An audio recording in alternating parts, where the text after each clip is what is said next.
চালাও সে পথে যে পথে তোমার প্রিয়জন গেছে চলি। সর্বাগ্রে সমস্ত প্রশংসা ও গুণকীর্তন, আরাধনা, উপাসনা, স্তব স্তুতি সেই মহান মহিয়ান ও গরিয়ান রব্বে কায়নাত, আমাদের খালিক তথা স্রষ্টা, মালিক তথা কর্তা, রব তথা প্রতিপালকের জন্য, যিনি দয়া করে মেহেরবানি করে একটা সুন্দর নুরানি বা বরকত মাহফিলে একটাই মাত্র সাবজেক্ট, অবজেক্ট, পারপাস, গোল, অ্যাম্বিশন বা উদ্দেশ্য, সেটা হলো আল্লাহ তার রাসূল সাল্লাল্লাহু তাআলা আলাইহি ওয়াসাল্লাম সম্পর্কে কিছু আলোচনা শোনা ও করা। এই রকম একটা মহৎ উদ্দেশ্যকে সামনে রেখে আমাদের মতো তার কিছু বান্দাদেরকে এই নুরানি মাহফিলে একত্রিত হওয়ার তৌফিক ইনায়াত করেছেন।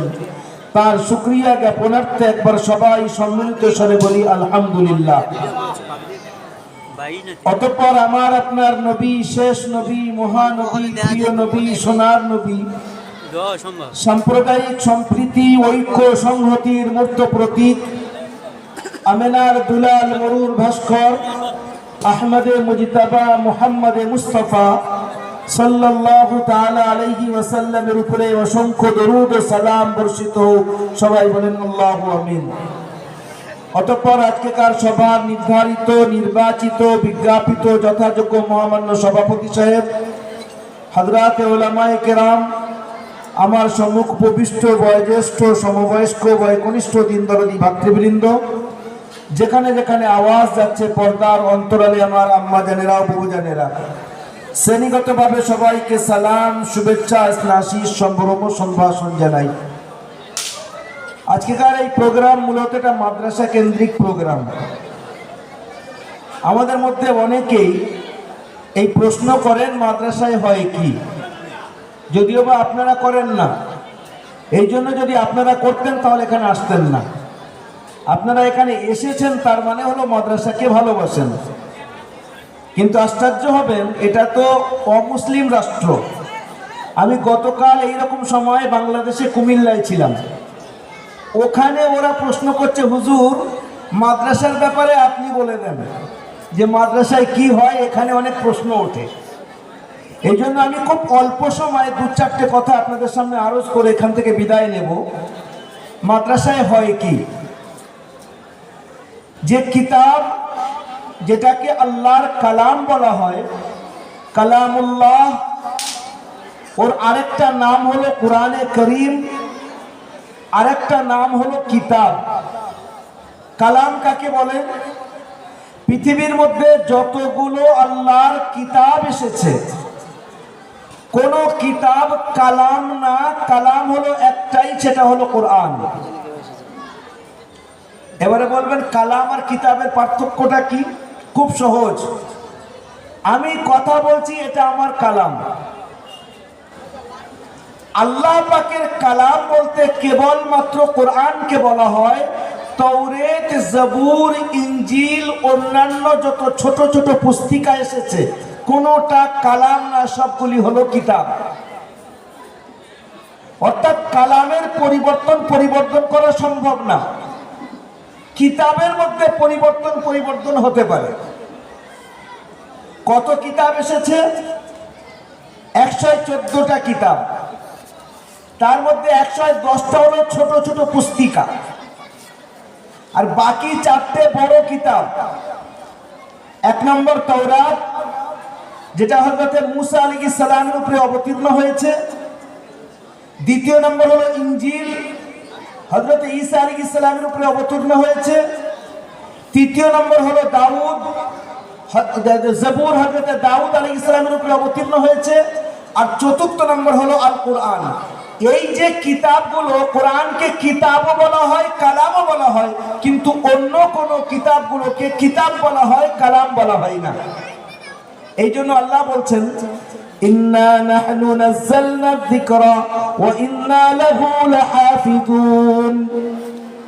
জিকির অর্থাৎ কোরআনে কারীমকে আমি অবতীর্ণ করেছি, আর এর জিম্মেদারি, হেফাজতের জিম্মেদারি আমার একার উপরে, অর্থাৎ আমি জিম্মেদারি নিয়েছি, এর মধ্যে কোনো পরিবর্তন হয় না। ছোট্ট একটা কথা আপনাদেরকে বলি, যে তত্ত্বটা হয়তো আপনাদের জানা নেই। I think plenty of educated people, they are listening to me. যারা শুনছেন একটু মন দিয়ে শুনবেন, এই তত্ত্বটা আপনাদের জন্য একটু নূতন হতে পারে। আমাদের উস্তাজে মুহতারাম দারুল উলুম দেওবন্দের যিনি বর্তমানে সদরুল মুদাররিসিন, আমি যার কাছে তিরমিজি শরীফ দ্বিতীয় খণ্ড পড়েছি, হযরত সৈয়দ মাওলানা মুহাম্মদ আরশাদ মাদানী মুত্তাজিল্লুহুল আলী, ওনার একটা লিখিত কিতাব না কিতাব চাহ, যেটাকে আমরা বলি পুস্তিকা, বাংলায় উর্দুতে বলে কিতাব চা, মানে ছোট্ট বই। সেই কিতাবটার নাম হলো, আসলে ইংরেজিতে ওনার কিতাবটা ইংরেজিতে অন্যজন লিখেছে, ওনার কথাগুলো আবার উর্দু হয়েছে। কিতাবটা কি? The story of inner sight, আর উর্দুতে হলো অন্দর কি বাত। বাংলায় যদি বলি ভিতরের কথা। কি আছে তার মধ্যে? বড় আশ্চর্যের বিষয়, ভালো করে শুনবেন বিশ্বের মধ্যে কি ঘটতে চলেছে আর কি ঘটছে। এই ছোট্ট পুস্তিকাটা এখনো পর্যন্ত আমার কামরায়, যে মাদ্রাসায়, বাকিপুর মাদ্রাসায় আমি পড়াই, ওখানে রাখা আছে। তার মধ্যে লিখছেন, ভারত স্বাধীন হওয়ার আগে একজন ভারতীয় মুসলমান, তার নাম হলো ইসহাক, তিনি ইংরেজদের চাকরি করতেন, ইংরেজদের নৌকরি করতেন। এখন ইংরেজদের চাকরি করা মানে ইংরেজদের খুব প্রিয়। উনি ইংল্যান্ডে অনেকবার গিয়েছেন, কিন্তু একজন ইংরেজ তাকে বলছেন যে এবারে তুমি ইংল্যান্ডে আসো, আমি তোমাকে এমন কিছু জিনিস দেখাবো যেটা এর পূর্বে তুমি দেখো নাই। ওই ব্যক্তি বলছে, I went towards England Times, আমি অনেকবার গিয়েছি, তুমি কি দেখাবো আমাকে? বলছে এসো তোমাকে দেখাবো। ইংল্যান্ডে গেছে, ওর পাসপোর্ট নেওয়া হয়েছে, পাসপোর্টে আলাদা করে আবার অনুমতি নেওয়া হয়েছে এক জায়গায় যাওয়ার জন্য। আর যাওয়ার আগে ইসহাককে বলছে ওই ইংরেজ, আমি যেখানে তোমাকে নিয়ে যাব প্রশ্ন করবে না, একদম চুপ থাকবে, যা জিজ্ঞাসা করার তুমি আমার কাছে এসে বাড়িতে বাসায় জিজ্ঞাসা করবে। বলছে বেশ। দুজন সঙ্গে একটা গাড়ি নিয়ে এগিয়ে চলেছে। লন্ডনের মধ্যে শহরের বাইরে একটা পর্বত এরিয়া, পাহাড়ে ঘেরা এরিয়া, এমন একটা জায়গা, সেখান থেকে আন্ডারগ্রাউন্ডে ওই জায়গায় পৌঁছেছে। সেখানে গেট করা আছে, প্রথমে এদের পাসপোর্ট চেক করা হলো। পাসপোর্ট দেখে বলছে যান, আপনারা যেতে পারেন, ইউ ক্যান গো, যান। এবারে মুসলমান শোনেন পরিস্থিতি কি চলে। বলছে আমি ভিতরে ঢুকেছি, একদিকে দেখছি বুখারী শরীফের শিক্ষা চলছে, একজন মাওলানা সাহেব আল্লামা, মাথায় পাগড়ি, চোখে সুরমা, হাতে লাঠি, সুন্দর করে বুখারী পড়াচ্ছেন। এগিয়ে গেলাম, দেখলাম ফিকহে হানাফি, হানাফি ফিকহের উপরে কথাবার্তা চলছে। এগিয়ে গেলাম, দেখছি তাফসীর চলছে, হাদিস চলছে, সব কিছু যেটা ইসলামী মাদ্রাসাগুলোয় পড়ানো হয় সবকিছু চলছে। বলছে আমার আশ্চর্য লাগলো, লন্ডন, ইংল্যান্ড, তার রাজধানী, তার ক্যাপিটাল হলো লন্ডন, এটা হলো খ্রিস্টানদের দেশ, এখানে এত বড় ইসলামিক ইউনিভার্সিটি রয়েছে আমি জানি না। অথচ আমি লন্ডনে কতবার এসেছি, আমার তো ভিতরটা যেন সহ্য হচ্ছে না জিজ্ঞাসা করব বলে। কিন্তু ও তো আমাকে বলেছে খবরদার জিজ্ঞাসা করবা না, আমার বাড়িতে গিয়ে জিজ্ঞাসা করবে। বলে আমি খুব ঘুরে ঘুরে দেখলাম, তার মধ্যে আপনি উর্দুওয়ালা, উর্দুতে পড়ানেওয়ালা, পড়নেওয়ালা আছে, আপনি আরবিওয়ালা, আরবিতে পড়নেওয়ালা আছে, আপনার ভাষা ইংলিশ ওই রকম আছে। প্রত্যেকটা you can find there each and every kind of languages. সেখানে প্রত্যেক ধরনের ভাষা তারা শিক্ষা দিচ্ছে এবং ইসলাম শিক্ষা দিচ্ছে। বলছে আমার আশ্চর্য লাগলো, আমি ওখান থেকে ভালো করে ঘুরে ঘুরে এক একটা জিনিস দেখলাম। লম্বা দাড়ি, মাথায় পাগড়ি এবং সুন্দর করে পড়াচ্ছে, যে যেন দেওবন্দ মাদ্রাসায় পড়ানো হচ্ছে, এত সুন্দর লাগছে। বলছে আমি ওখান থেকে বার হয়ে এসেছি আমার বন্ধুর সঙ্গে, গাড়িতে যাচ্ছি, আমার সহ্য হচ্ছে না, আমি চুপ হয়ে রয়েছি গম্ভীর হয়ে।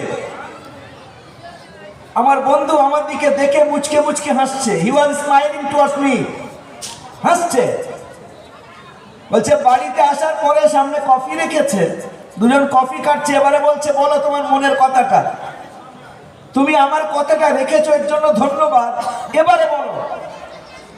তখন এ বলছে আই কান্ট বিলিভ, আমি বিশ্বাস করতে পারছি না লন্ডনের মতো জায়গায় এত বড় ইসলামিক ইউনিভার্সিটি আছে, আমি এতবার এসেছি কই কোনো সময় দেখি নাই তো।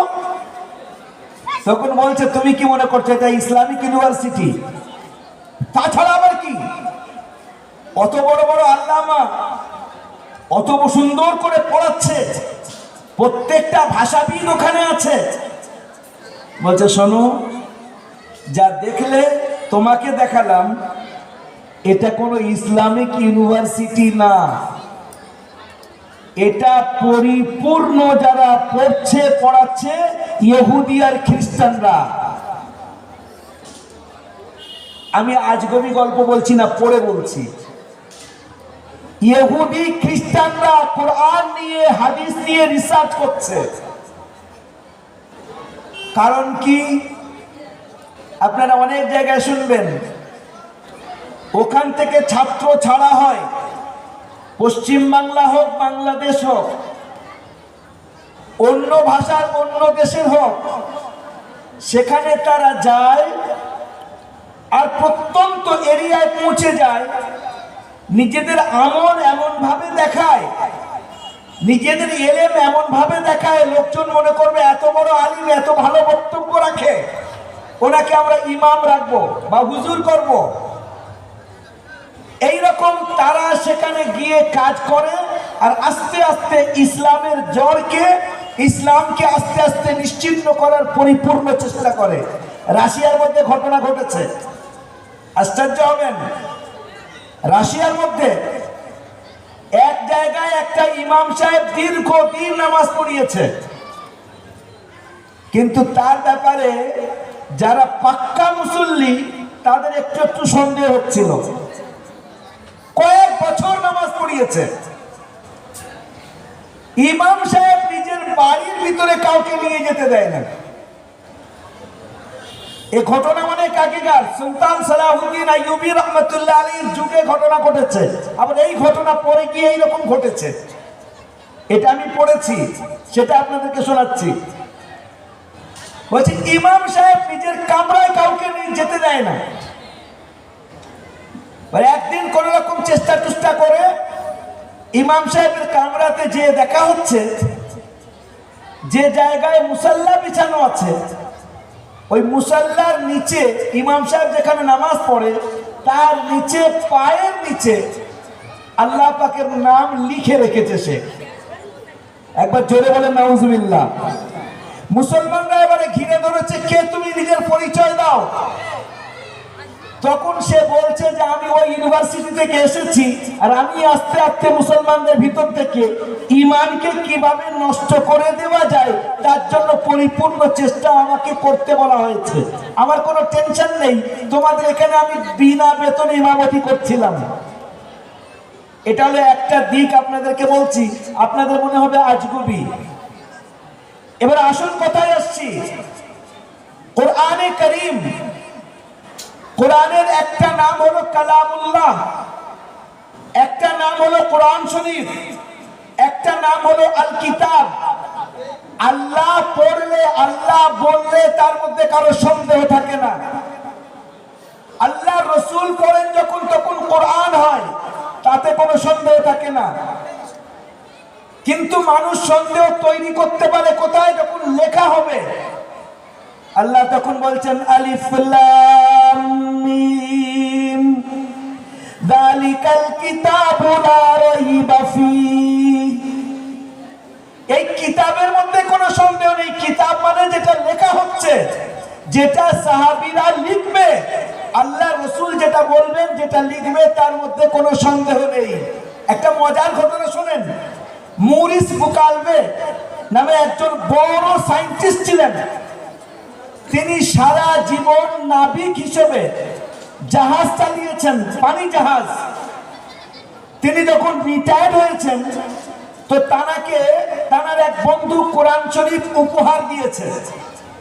বলছে ইল ফাইন্ড প্লান্টি অফ টাইমস, আপনি অনেক সময় পাবেন, আমাদের এই বইটা একটু পড়ে দেখেন। ওই ব্যক্তি নিজের বাড়িতে এসছে। বাড়িতে আসার পরে নিজের কাজ করার পরে তারপরে দেখছে যে আমার কোন কোন বন্ধু কি কি গিফট দিয়েছে। দেখছে একটা কিতাব আছে, তার নাম হলো দা হোলি কোরআন। কিতাবটা তুলেছে। আচ্ছা, আমরা যখন কোনো বই পড়ি, প্রথম বইয়ের লেখককে দেখি কিনা? সব চুপচাপ বসে থাকলে হবে, একটু আওয়াজ দিতে হবে। কোন বই যখন পড়ি, প্রথম বইয়ের লেখাটা, আমাদের এখানকার শ্রোতা আর ওপারের শ্রোতার পার্থক্য বলছি। আমাদের শ্রোতারা চুপ থাকতে ভালোবাসে, আর ওপারকার শ্রোতা হলো বক্তাকে বলিয়ে নেয়, এত জোর কথা বলবে যে আপনি বলতে বাধ্য হবেন। বলছিলাম যে কোন বই যখন আপনি কিনবেন, আগে বইয়ের লেখকের, অথরের, রাইটারের নাম দেখবেন। এটাই নিয়ম। এই ব্যক্তি হোলি কোরআনকে তুলে দেখছেন, নাম লেখা নেই, কে লিখেছে। তার উপরে যখন ভূমিকা লেখা হয়, ভূমিকাতে লেখা থাকে আমি মানুষ, লেখক হিসেবে আমার দ্বারাই ভুল হতে পারে। যদি কোনো পাঠকের নজরে কোনো ভুল ধরা পড়ে, দয়া করে আমাকে জানিয়ে দেবেন, আমি আগামীতে সংশোধন করে নেব, আপনাকে ধন্যবাদ জানিয়ে। এ লেখক তো বড় আশ্চর্যের লেখক। কিতাবের শুরুতে লিখছে যালিকাল কিতাব, এই যে কিতাবটা আমার কিতাব না, লা রাইবা ফীহ। আরে ভুল তো দূরের কথা, সন্দেহের অবকাশ নাই। জোরে বলেন সুবহানাল্লাহ। এখন এ ছিল খ্রিস্টান, এ চিন্তা করছে এটা কি করে হয়। একজন ব্যক্তি কিতাব লিখেছেন, নাম নেই, উপরন্তু এত বড় দাবি। এবারে কৃষক অন্য কৃষির ব্যাপারে বা কৃষির ব্যাপারে জানতে চায়, মৌলানাদের ব্যাপারে জানতে চায়, ইঞ্জিনিয়ারের ব্যাপারে জানতে চায়, দোকানদার দোকানের ব্যাপারে জানতে চায়। এই ব্যক্তি সারাটা জীবন জাহাজের দ্বারায় পুরো সমুদ্র ভ্রমণ করেছে, কাজ করেছে। এ চিন্তা করছে এই কিতাবের মধ্যে সমুদ্র নিয়ে কোনো কথা আছে কি একটু দেখি।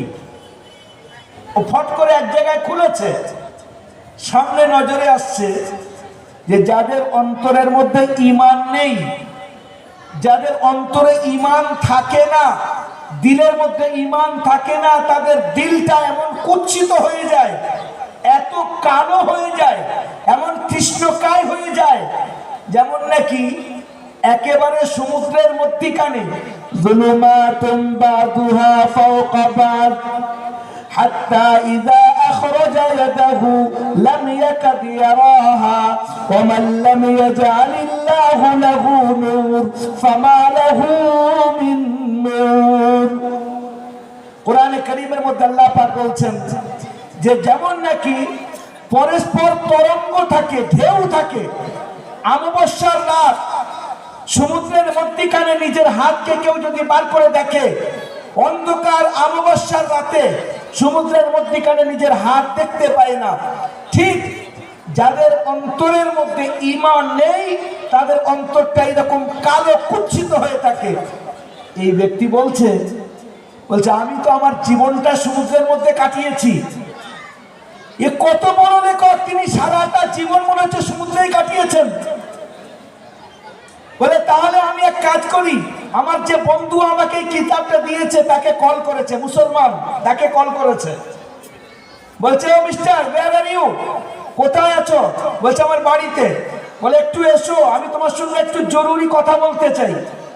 এ গেছে, বলছে তুমি আমাকে একটা বই উপহার দিয়েছো, এই বইটা তো বড় আশ্চর্য, লেখকের নাম নেই, তার উপরে লেখকের এত বড় দাবি যে সে ভুল তো দূরের কথা, সন্দেহ পর্যন্ত মানছে না।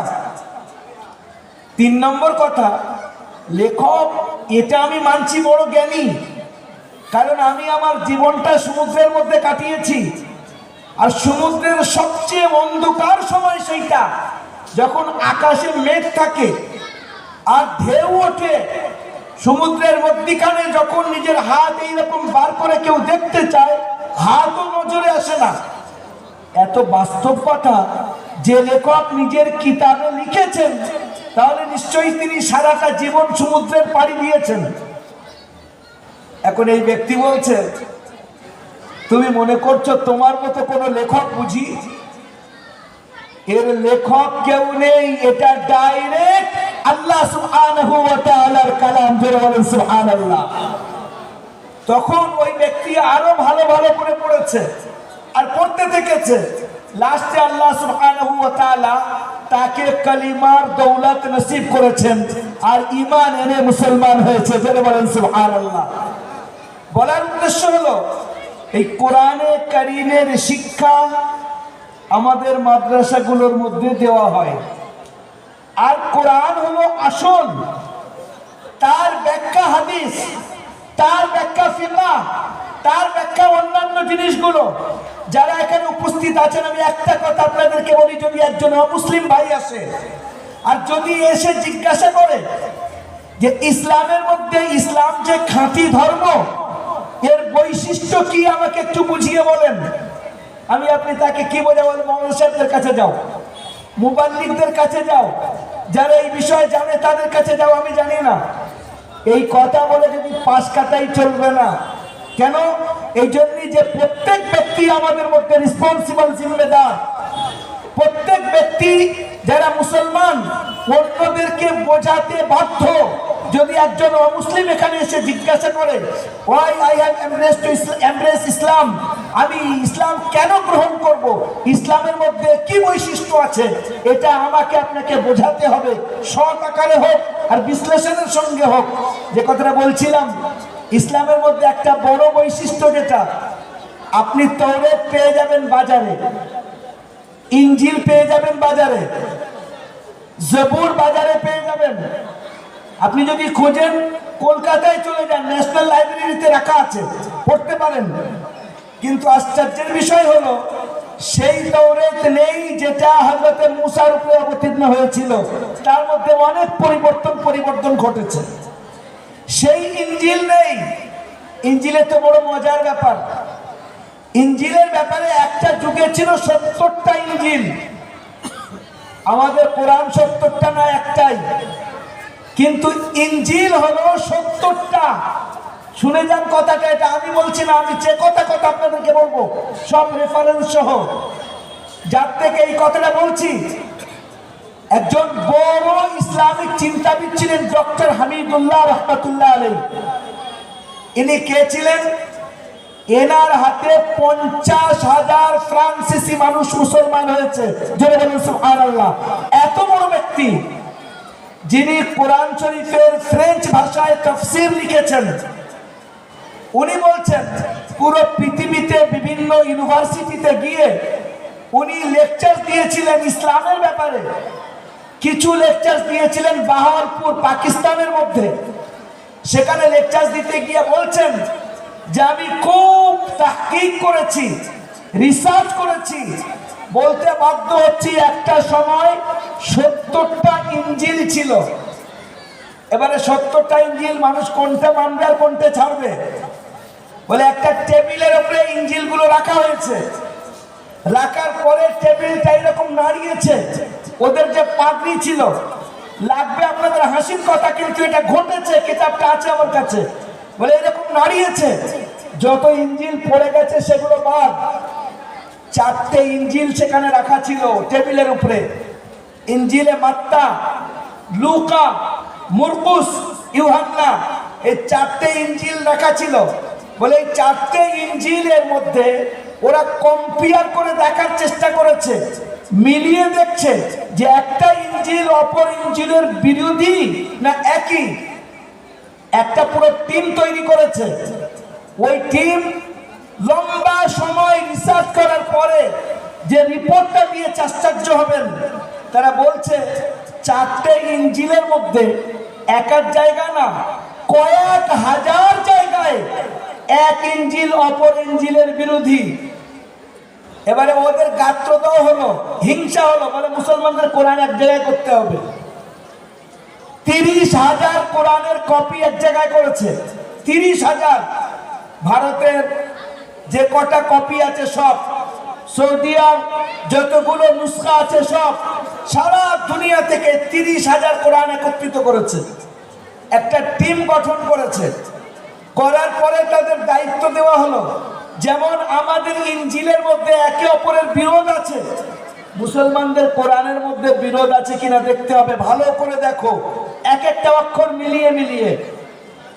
আশ্চর্য হবেন, দ্বিতীয় বিশ্বযুদ্ধের পরে রিপোর্ট এসছে কি বলে 30,000 মুসলমানদের কোরআন মিলানোর পর আমরা উইদাউট এনি হেজিটেশন, আমরা বিনা কোনো দ্বিধায় we can accept, আমরা এটাকে মানতে বাধ্য হচ্ছি যে 30,000 কোরআনের we haven't found any single place, কোন এক জায়গায়, একটা জায়গায় এক কোরআন অপর কোরআনের কোনো বিরোধ আমরা খুঁজে পাই নাই। জোরে বলেন সুবহানাল্লাহ।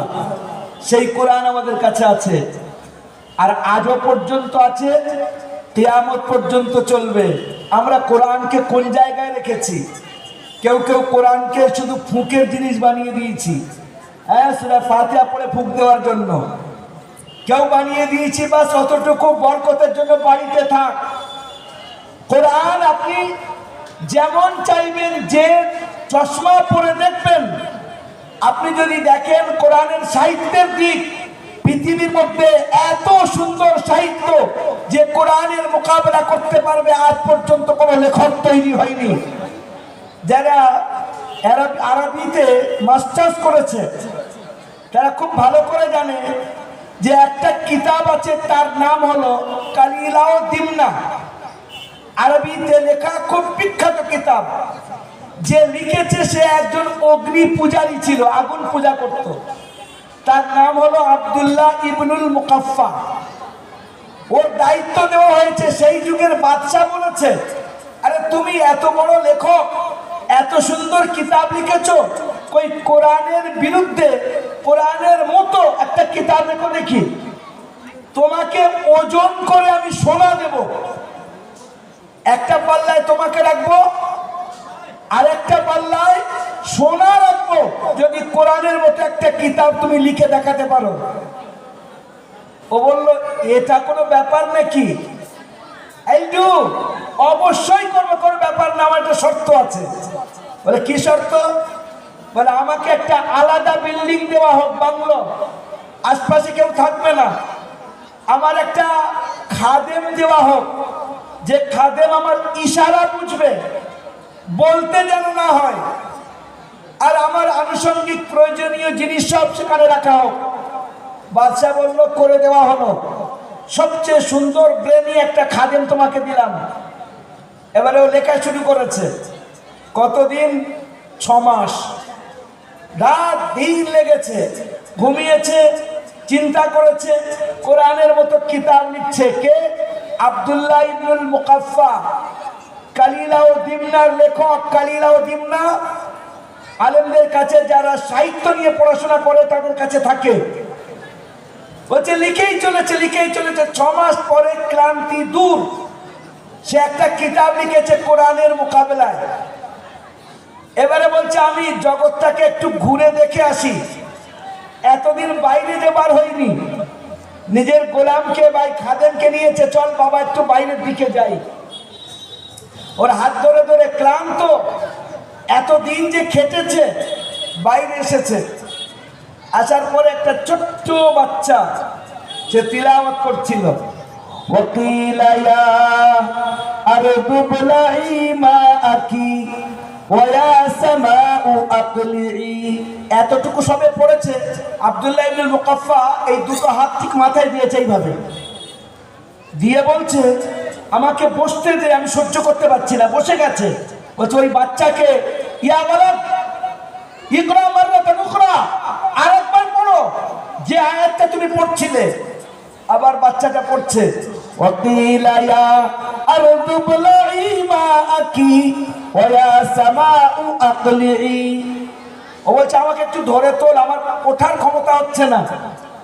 ধরে তোলা হয়েছে। আস্তে আস্তে যে ঘরে ও ছিল কিতাব লিখছিল, বলছে আমাকে ওই ঘরে নিয়ে চলো। এসে বসেছে, বলে আগুন নিয়ে এসো। আগুন আনলো।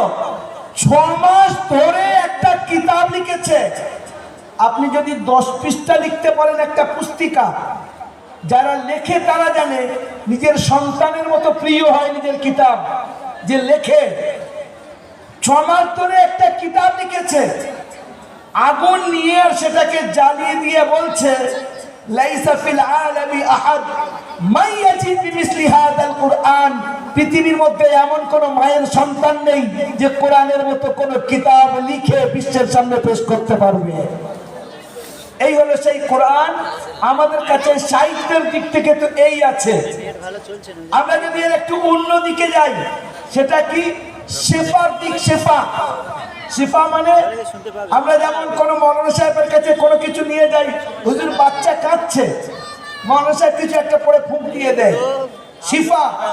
আল্লাহ পাক কোরআনকে শিফাও বলেছেন। কোরআনকে কেউ যদি শিফা হিসেবে দেখতে চায়, আল্লাহ তার মধ্যে সেটাও রেখেছেন। আশ্চর্য হবেন এই ঘটনা, হযরত মাওলানা পীর ফকির জুলফিকার নকশবন্দি মুদ্দাজিল্লুহুল আলী তার কিতাবের মধ্যে খুতবাতে পীর ফকির, যেটা 42টা খণ্ড, যার তার মধ্যে একটা খণ্ডের মধ্যে এই ঘটনাটা লিখেছেন। আমাদের পাশের রাষ্ট্র যেটাকে পাকিস্তান বলা হয়, আগে ভারতের অংশ ছিল। আশ্চর্য হবেন, ওই রাষ্ট্রে একটা মহিলার তার স্বামীর ব্লাড ক্যান্সার হয়েছে। আর ক্যান্সারের ব্যাপারে বলা হয় ক্যান্সার নো অ্যান্সার। ক্যান্সার হয়ে যাওয়া মানে তার বাঁচার সম্ভাবনা খুব ক্ষীণ। আল্লাহ যদি দয়া করেন তো আলাদা, নচেত ক্যান্সার হলে 1-2 বছরের মধ্যে চলে যায়, বাঁচে না। কি হয় মধ্যিখানে? কয়েক লক্ষ টাকা বাড়িতে বার হয়ে যায়। আল্লাহ এমন রোগ কাউকে না দিক, আর এর থেকে হেফাজত করুক। যারা এই রোগের রোগী, আল্লাহ তাদেরকে সুস্থ করে দিন, বলেন আল্লাহু আমিন। কারণ রোগ যে বাড়িতে ঢুকেছে, যাদের বাড়িতে আছে তারা ভালো জানে। আল্লাহ হেফাজত রাখুন। বলছে সেই মহিলার স্বামী, হিন্দু মহিলা, তার স্বামীর শরীর খারাপ, ব্লাড ক্যান্সার। এবারে কি করবে? ডক্টর বলেছে তোমার স্বামী আর বেশি দিন বাঁচবে না, বেশি দিন আর সময় নেই। এই মহিলা একদিন নিজের স্বামীকে পাশে বসে স্বামীকে নিয়ে এমনি হাসাবার চেষ্টা করছে যাতে মনটা ভালো থাকে। বলতে বলতে বলছে, একটা কথা বলবা? বলো। বলে তুমি যদি ভালো হয়ে যাও, আমি যেটা বলবো তুমি শুনবে। তো যে ব্যক্তি মৃত্যুর পথের প্রতীক, যে মৃত্যুকে দেখতে পাচ্ছে, তাকে যদি কেউ এইরকম বলে তুমি যদি ভালো হয়ে যাও, তো সে বলবে পাগলি হয়ে গেছে, নিজের স্বামীর ব্যাপারে এই চিন্তা করছে। বলছে ঠিক আছে, আমি যদি ভালো হয়ে যাই, তুমি যা বলবে আমি তাই শুনবো। বলছে ঠিক আছে। একটা গ্লাস নিয়েছে, অমুসলিম নারী গ্লাস নিয়েছে, নিয়ে কি একটা নিজে নিজে পড়লো, পড়ে ফুঁক দিল। ফুঁক দিয়ে তাকে খাইয়ে দিয়েছে। সকালে একবার, সন্ধ্যা একবার পানি খাওয়াচ্ছে। 1 সপ্তাহ পরে গিয়ে নিজের স্বামীকে বলছে, how do you feel just now? কেমন লাগছে? বলে I am feeling better than before. আগের থেকে খুব ভালো মনে হচ্ছে। বলছে চলো তোমাকে একবার আমি টেস্ট করাই। টেস্ট করাতে নিয়ে গেছে ডক্টর বাবু। আগেকার ডক্টর বাবু বলে, স্যার যা পয়সা লাগে লাগুক, আরেকবার আমার স্বামীকে আপনি একটু চেক আপ করেন। বলছে বেশ। চেক আপের পরে যখন রিপোর্ট আসছে, ডক্টর বাবুর চোখ লাল হয়ে আছে রাগে। মহিলাকে বলছে তোমার লজ্জা লাগে না? বলে স্যার আমি কি করলাম, আমার কি ভুল হলো? বলে তোমার লজ্জা নেই? তুমি নিজের স্বামীর জড়ুয়া ভাইকে নিয়ে আমাকে বেকুব বানাতে এসছো? বলে স্যার আমার স্বামীর জড়ুয়া ভাই নেই, স্বামী একা। বলে যাও এখানে, মাথা আমার খারাপ করো না। অসম্ভব কথা। এক সপ্তাহ আগে এই ব্যক্তির ব্লাড ক্যান্সার, পরিষ্কার রিপোর্ট, আর এখন দেখছে একদম নীল, কিচ্ছু নেই, অসম্ভব। স্বামী নিজের স্ত্রীর দিকে এইভাবে দেখছে যে ঘটনা তো অন্য কিছু ঘটেছে। স্ত্রী বলছে ডাক্তারের মাথা গরম হয়ে গেছে, অন্য ডাক্তারের কাছে যাই। অন্য ডাক্তারের কাছে নিয়ে গেছে, ডাক্তার পরীক্ষা করে বলছে কে বলেছে আপনার ক্যান্সার হয়েছে? তার একেবারে আমি তার যেটা রেজিস্ট্রেশন ক্যান্সেল করাবো, কে বলেন তো? তার স্বামী বলছে না না কিচ্ছু না, চলেন বাড়ি যাই, চলো বাড়ি যাই। বাড়িতে এসছে, নিজের স্ত্রীকে পাশে বসিয়ে বলছে আসল কথাটা একটু বলো। আমার শরীর এত খারাপ, আমি নিজের সামনে মৃত্যু দেখছিলাম, আমি জানি আমার শরীর পরিস্থিতি কি ছিল, কিন্তু তুমি যে গ্লাসে করে পানি নিয়ে সকাল সন্ধ্যা আমাকে খাওয়ালে, কি যে বললে আমার ভিতরের ক্যান্সার পানি হয়ে গেছে। তখন তার স্ত্রী বলছে আগে হাতটা আমার কাছে দাও। নিজের স্বামীর হাত নিয়েছে, বলছে তোমার কথা মনে আছে তো? হ্যাঁ মনে আছে। তুমি যদি ভালো হয়ে যাও তাহলে আমি যেটা বলবো তাই শুনবে? বলে হ্যাঁ মনে আছে, আল্লাহ মনে আছে। বলে তাহলে পড়ো, আশহাদু আল্লা ইলাহা ইল্লাল্লাহু ওয়া আশহাদু আন্না মুহাম্মাদান আবদুহু ওয়া রাসূলুহু। ওর স্বামী বলছে মাথা খারাপ হয়ে গেছে তোমার, কি পড়ছো তুমি? আরে এটা মুসলমানদের কালিমা, এরা কালিমা পড়ে মুসলমান হয়। তার স্ত্রী বলছে আমার সঙ্গে যেটা ওয়াদা ছিল সেটা করছো কিনা বলো। বলে খুলে বলো বিষয়টা। বলে পরে বলবো, আগে তুমি কালিমা পড়ো। তখন ও কালিমা পড়ে নিল, একবার জোরে বলেন সুবহানাল্লাহ। কালিমা পড়া হয়ে গেছে, এবার স্ত্রীকে বলছে এবারে বলো তো বিষয়টা। বলে নাই বা শুনলে? বলে না, বলতেই হবে। তখন নিজের স্বামীকে বলছে ইট ওয়াজ মাই চাইল্ডহুড, আমার যখন খুব বাল্যকাল ছিল, I used to go towards school along with my colleague named by Salma. ছোট্টবেলায় আমার এক বান্ধবীর সঙ্গে আমি স্কুলে যেতাম, তার নাম ছিল সালমা, আমার নাম হলো পুণ্যতি। দুজনে আমরা স্কুলে দুই বোনের মতো থাকতাম। বাড়িতে এসে আমি সালমাদের বাড়ি খেলতে যেতাম, সালমা আমাদের বাড়ি খেলতে আসতো। আমি সালমার মাকে খালা আম্মা বলতাম, আমাকে খুব ভালোবাসতো। কিছুদিন পর যখন সালমা বড় হলো, আমিও বড় হলাম, সালমার মা আমাকে বলল মা কাল থেকে সালমা আর তোমার সঙ্গে খেলবে না। আমি বললাম কেন খালামা? বলছে সালমা বড় হয়ে যাচ্ছে তো, ওকে কোরআন শরীফ পড়াতে হবে। বলছে আমি তখন রাগ করলাম, খালামা সালমা শুধু আপনার মেয়ে, আমি আপনার মেয়ে না। বলছে কেন মা, তুই রাগ করছিস কেন? বলছে সালমাকে আপনি কোরআন পড়াতে পারেন তো আমাকে কেন পারবেন না? তুই পড়বি? বলে আলবাত পড়বো, সালমা যা করবে আমি তাই করব, ও আমার বোন। বলছে ঠিক আছে, কাল থেকে তুই গোসল করে আমার বাড়িতে আসিস। আমার স্বামী দ্বিতীয় দিন থেকে আমি গোসল করে সালমাদের বাড়ি যাওয়া শুরু করি। আমার খালামা সালমার মা আমাকে কোরআন পড়ানো শুরু করে, আলিফ বা শুরু করায়। নুরানি কায়দা শেষ হয়, আম্মা পড়া শেষ হয়, কোরআন শেষ করি, কোরআনের 5 পারার হাফেজ আমি হয়ে যাই। এর মধ্যে তোমার সঙ্গে আমার বিয়ে ঠিক হয়ে যায়, কিন্তু তুমি তো মুসলিম। আমি খালামাকে বলি খালামা কোরআন পড়ে পড়ে আল্লাহ পাক আমার ভিতরে এমন নূর তৈরি করে দিয়েছেন, আমি আপনার সামনে কালিমা পড়িনি, কিন্তু নিজে নিজে কালিমা পড়ে অলরেডি মুসলমান হয়ে গেছি। এখন আমি কোথায় যাব?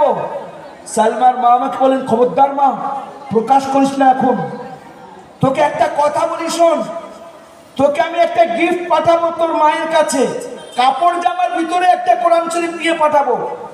আর তুই, তোর স্বামী চাকরি করে, তুই একা থাকবি, বাস তোকে একটা সূরা শিখিয়ে দিচ্ছি, তার নাম হলো সূরাতুল শাফিয়া, তার নাম হলো সূরাতুল ওয়াফিয়া, তার নাম হলো সূরাতুল কাফিয়া, তার নাম হলো সূরাতুল ফাতিহা, তার নাম হলো উম্মুল কিতাব, তার নাম হলো উম্মুল কোরআন, যাকে আমরা সূরা আলহামদুলিল্লাহ শরীফ বলি। বলছে এই সূরাটা পড়ে মা, যখন কোনো বিপদের মধ্যে কোনো শরীর খারাপ টারাপ হবে, এইটা পড়ে ফুঁক দিয়ে খাবি আর আল্লাহর কাছে দোয়া করবি তোর স্বামীর হিদায়াতের জন্য। আল্লাহ অসম্ভবকে সম্ভব করতে পারেন। আমার স্বামী, তুমি তো আমাকে বিয়ে করে নিয়ে আসলে, আমি ছিলাম মুসলমান, তুমি জানো না, তোমার সঙ্গে অমুসলিম হিসেবে বিয়ে হয়েছে। আমার মা বাবাও আমাকে জানে যে আমি মুসলমান নই, আমি যেমন অমুসলিম বাড়ির মেয়ে সেই রকম। তুমি চাকরি করতে যেতে, ভিতর থেকে চলে যাওয়ার পরে আমি শিকল লাগিয়ে নামাজের মুসাল্লা বিছিয়ে আল্লাহর সামনে 2 রাকাত নামাজ পড়ে আমি নিজের আঁচলকে সামনে দিয়ে বলতাম, মালিক আমার স্বামীর হিদায়াতের ফয়সালা করো।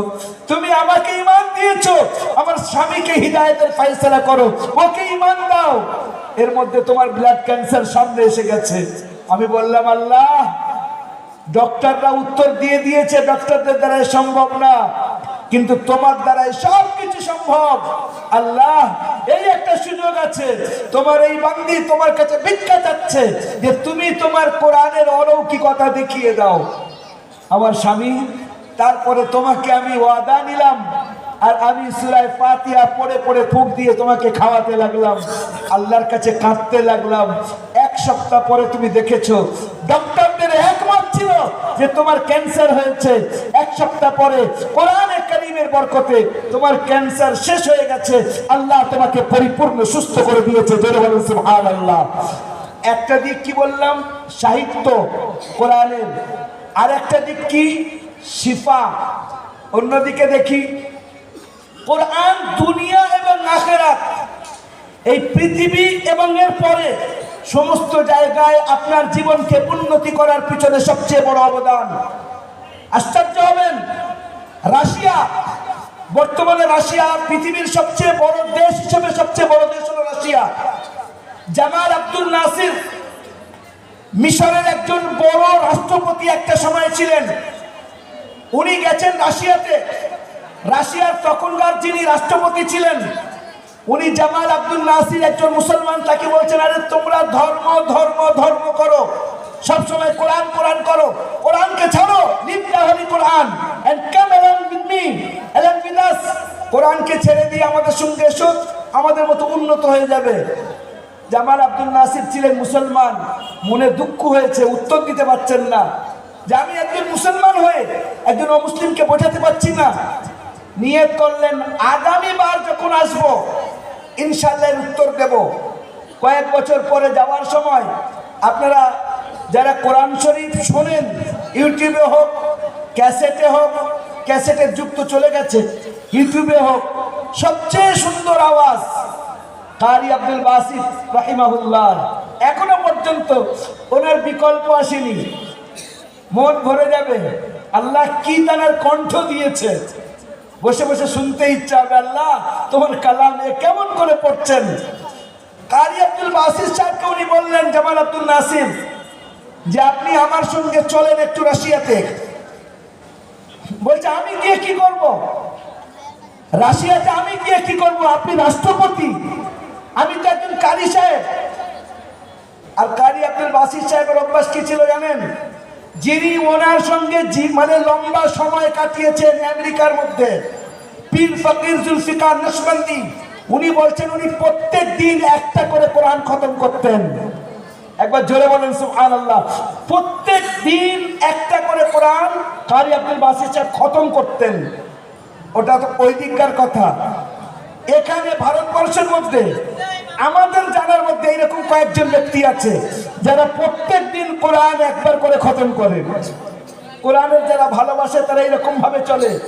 যে কথাটা বলছিলাম, কারি আব্দুল বাসিত সাহেব রাহমাতুল্লাহি আলাইকে জামাল আব্দুল নাসির বলছে, আপনি আমার সঙ্গে চলেন। বলছে আমি কি কি করব? বলে গেলে বুঝতে পারবেন, চলেন। এবারে ওখানে রাষ্ট্রপতির সাক্ষাৎ হলো, কথাবার্তা হয়ে গেল।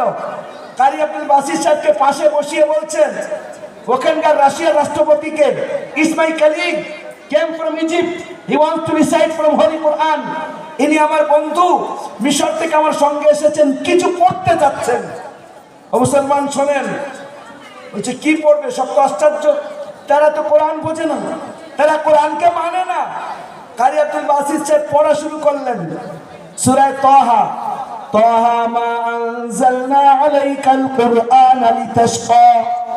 পড়া শুরু করেছেন, ওনার যেটা আন্দাজ হয়, আর লম্বা পড়ছেন। জামাল আব্দুল নাসির দেখছেন রাশিয়ার প্রেসিডেন্ট, যত বড় বড় মন্ত্রী মিনিস্টাররা বসেছিল, চোখ থেকে ঝরঝর করে পানি গড়াচ্ছে। এনার তিলাওয়াত শেষ, উনি জিজ্ঞাসা করছেন জামাল আব্দুল নাসির, আরে আপনারা কিছু বুঝেছেন? Have you got it? খাচ্ছেন কেন? তার উত্তরে বলছে যে আমরা কিছুই বুঝিনি, তবে এই যে কথা, এই যে কালাম, যেটাকে আপনি কোরআন শরীফ বলছেন, এর মধ্যে এমন কিছু সফটনেস আছে, এমন কিছু মেসেজ আছে, যেটা we couldn't control ourselves, আমরা নিজেদেরকে কন্ট্রোল করতে পারিনি। অনিচ্ছা সত্ত্বেও চোখ থেকে অনর্গল ভাবে বৃষ্টির মতো পানি ঝরা শুরু হয়েছে। বলেন সুবহানাল্লাহ। এই কোরআন আমার আপনার বাড়িতে রাখা আছে, ওটা তো লিখিত কোরআন রাখা আছে। এই মাদ্রাসাগুলোয় জীবন্ত কোরআন তৈরি হয়। একটা তো লিখিত কোরআন, যেগুলো আপনার বাড়িতে রাখা আছে। কখনো মনে হলো তুলে দেখলেন, মা বোনেদের মনে হলো তো রমজান মাসে নিয়ে বসবে, পুরো বছরে কোরআনের খবর নেই।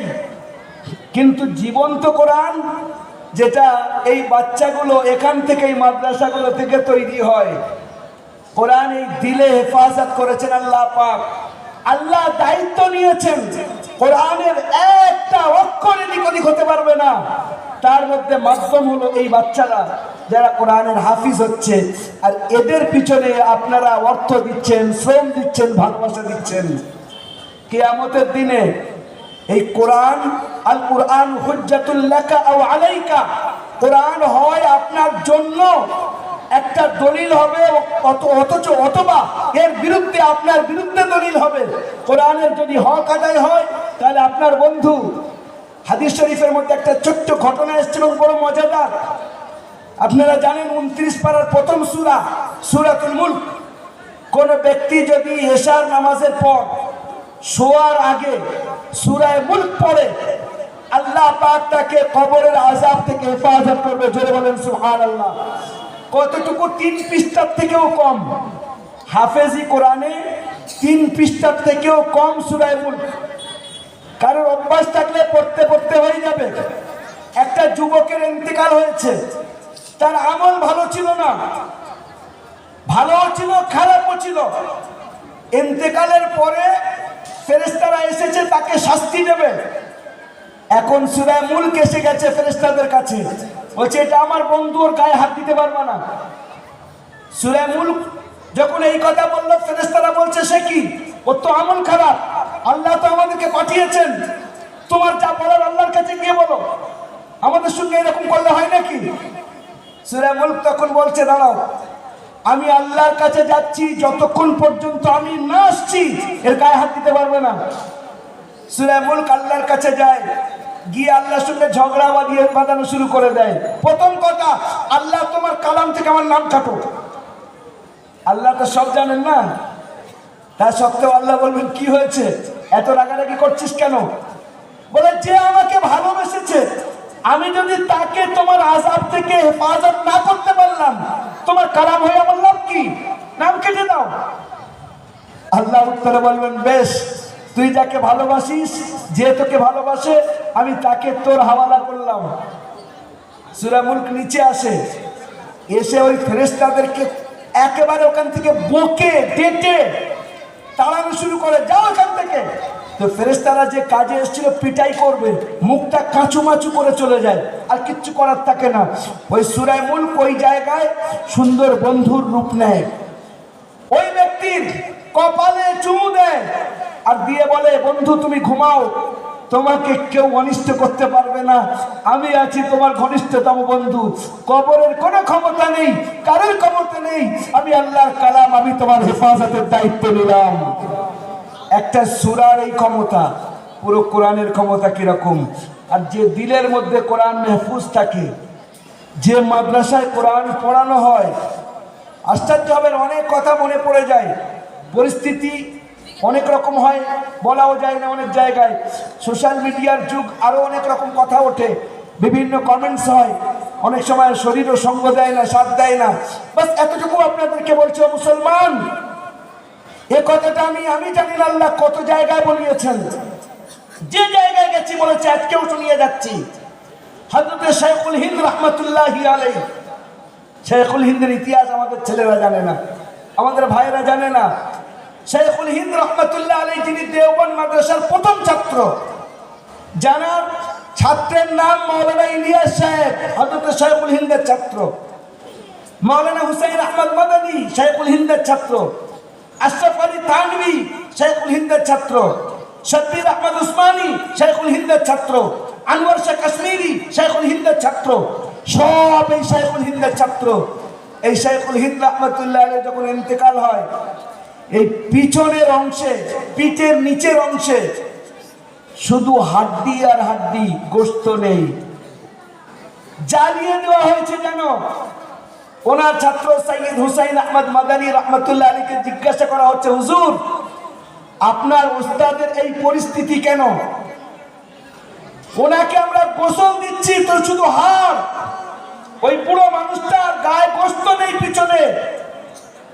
সৈয়দ হুসাইন আহমদ মাদানী রাহমাতুল্লাহি আলাইহি, যিনি মদিনা মুনাওয়ারায় মসজিদে নববীতে বসে 17 বছর হাদিস পড়িয়েছেন, যিনি আল্লাহর রাসূলের সন্তান, তিনি কাঁদছেন হাউ হাউ করে আর বলছেন, আমার উস্তাদ আমাকে মানা করেছিলেন, দেখো বাবা যতদিন বেঁচে আছি বলো না কাউকে, আজ তিনি চলে গেছেন, আমি বলছি শোনো। বলে ওই বুড়ো মানুষটাকে ইংরেজরা একটা কুটিরে নিয়ে যেত, লোহা গরম করত আর পিঠে ছ্যাঁচা দিত, তার থেকে গোশত আর তার সঙ্গে চামড়া জ্বলে জ্বলে আলাদা হতো। বুড়ো মানুষটা উফ করতেন না। ইংরেজরা বলতো, মাহমুদ একটা ফতোয়ায় সই করে দাও, ইংরেজরা আমাদের বিরোধী না, ইংরেজরা আমাদের আপন, তাহলে তোমাকে আমরা মাথায় রাখবো। শাইখুল হিন্দ উত্তরে বলেছিলেন, এখনো বেঁচে আছি, আমি যদি মরে যাই, আমার লাশ থেকে যদি আওয়াজ আসার সম্ভাবনা হয়, এটাই আসবে, ইংরেজদের বিরুদ্ধে যুদ্ধ করা ফরজ। সেই শাইখুল হিন্দ নিজে বলছেন যে আমি মাল্টার জেলে 3 বছর 3 মাস, তার মধ্যে কয়েক মাস ধরে আল্লাহর কাছে ইস্তেখারা করেছি। ইস্তেখারা যারা জানে তারা জানে, আয় আল্লাহ মুসলমানদের এই পরিস্থিতি, মুসলমানদের এই অবস্থা, দিল্লির শহর জগদীশ্বর এককালে নাম ধর্মিতরা, ও মুসলমান আজ হয়ে গেছি সর্বজাতির পায়ে ধরা। একটা সময় ছিল পুরো বিশ্বকে মুসলমানরা লিডিং করেছিল, বর্তমানে সেই মুসলমান অপরের পথ হচ্ছে। আল্লাহ তুমি আমাকে বুঝিয়ে দাও, আমি কিভাবে মুসলমানদেরকে সঠিক দিক নির্দেশনা দিতে পারি। শাইখুল হিন্দকে আল্লাহ পাক দুটো জিনিস বুঝিয়েছেন, আমি একটা জিনিস আপনাদেরকে বলে যাচ্ছি, সেটা কি? শাইখুল হিন্দ রাহমাতুল্লাহ আলাইহি বলছেন, আল্লাহ আমাকে বুঝিয়েছেন ইস্তেখারার মাধ্যমে, কান্নাকাটির মাধ্যমে, আমার অন্তরের মধ্যে এই কথা আল্লাহ দিয়েছেন, আল্লাহ আমাকে ইলহাম করেছেন। কি সেটা? মুসলমানদেরকে কোরআনের উপরে জমাও, কোরআনের উপরে একত্রিত করো। ওই বুড়ো মানুষ ওই পরিস্থিতির মধ্যে ওই মাল্টার জেলে শাইখুল হিন্দ মানে তরজমা ও তাফসীর নিজে লিখেছেন, আর সেটা বর্তমানে বিশ্বের সামনে আছে। এই জন্য আপনাদের কাছে অনুরোধ করি, নিজের বাচ্চাদেরকে কোরআনে কারীমের শিক্ষা দেন, কোরআন বাড়িতে তিলাওয়াত হয় তার ব্যবস্থা নিন, আর কোরআনের উপরে আমল করার ব্যাপারে আমরা এগিয়ে আসি। আর যে সমস্ত কোরআনের কেল্লা আছে, যেমন এই মাদ্রাসা, এইরকম যত মাদ্রাসা আছে, সার্বিকভাবে সেই মাদ্রাসাগুলোকে আমরা সাহায্যের হাত বাড়িয়ে দিই। এই বলে আমি আমার সংক্ষিপ্ত বক্তব্য ইতি করছি। খুব ভালো থাকবেন, দোয়া করবেন। ওয়া আখির দাওয়ানা আনিল হামদুলিল্লাহি রাব্বিল আলামিন। আসসালামু আলাইকুম ওয়া রাহমাতুল্লাহি ওয়া বারাকাতুহু।